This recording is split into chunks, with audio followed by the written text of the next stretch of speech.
By the year 2050, the human population is estimated to increase to over 9 billion. And with that in mind, we have to keep in mind what will be the most sustainable way of farming. And this way of farming is traditional. Good morning, my name is Jake Boze, and I'm an ag business major here at Virginia Tech, and today I'll be presenting why traditional farming is the sustainable solution for the future.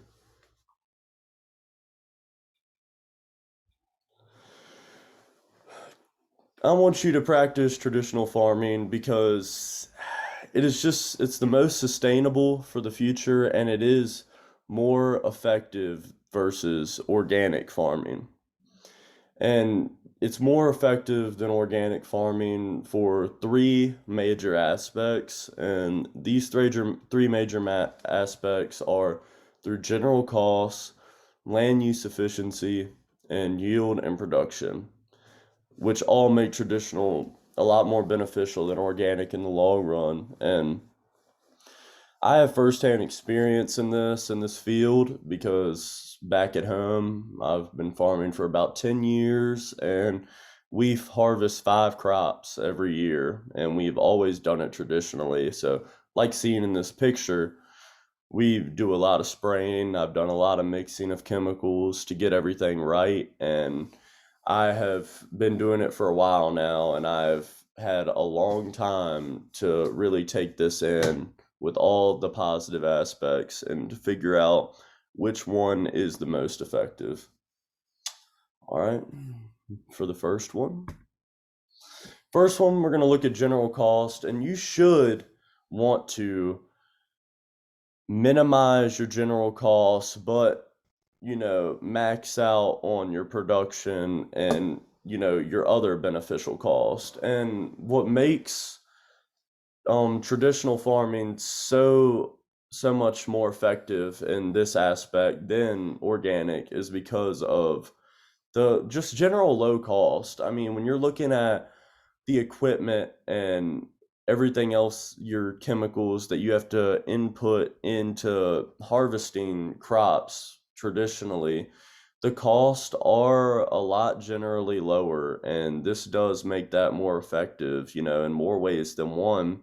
If your costs are lower, you might can take that cost and maybe get more land. I mean, you could lease out more land, you could benefit yourself by maybe getting more effective equipment to get the job done. There are a lot more positive aspects to your general costs being a lot lower versus them being higher. And when I'm talking about them being higher, I'm talking about the organic side of farming, which your costs are generally going to be a lot higher when it comes to equipment, your acreage, just to get the plant in the ground to get your most beneficial crop, your costs are going to be a lot higher. And you just got to find your way through that. And along with the cost, the sustainability of it in the long run is also not nearly as effective as the sustainability of traditional farming, as we discussed with the human population on the rise, that's going to be a really important factor. Next is land use efficiency, and you should want to minimize your land use but maximize your profit. And traditional is the way to go on that end of the spectrum as well, because you're going to generally use less land for more. And what I mean by less land use for more is you're going to be using less acreage, but you're going to be producing more food. You're going to be having more production versus how it goes in organic. And, being you're using less land will mean less pollution, regardless of if you're farming and harvesting your crops traditionally or organically. I mean, it kind of goes in hand, common sense. I mean, there's going to be less land, so there's going to be less pollution versus when you have more land area, you're going to generally have more pollution with your acreage. And for the last topic, we're going to be going over yield and production, and you should want to maximize your yield as well as your production.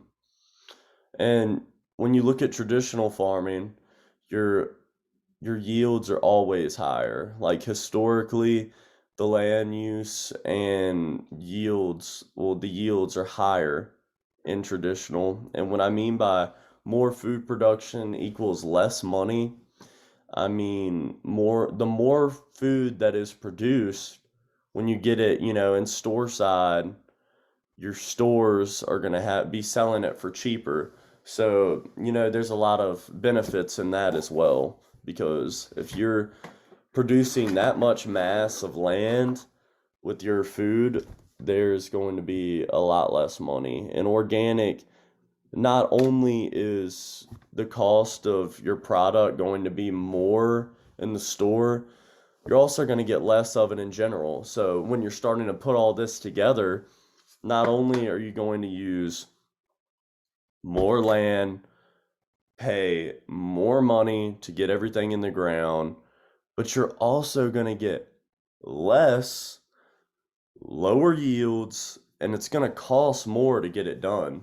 So with putting all those three major aspects together, I think it's getting pretty clear of which side you need to be taking. With that being said, in conclusion, you must practice traditional farming because it is the only way we can remain sustainable for years to come and produce the most food for years to come. Along with the aspects of general cost, land use efficiency, and yields and production, there are just a lot more positive aspects of traditional farming versus organic. And along with that, there are also ways to conserve the soil with traditional farming, and a lot of people do not realize it, but there are also ways to practice conserving soil and the soil health. And these ways include minimum to no-till farming, because this is a way to, keep the nutrients in the soil. And along with that, just healthy crop rotation.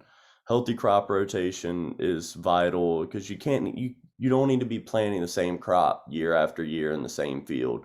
You need to mix it because different crops adapt different in the different types of soil, and that is also a big way to conserve the soil.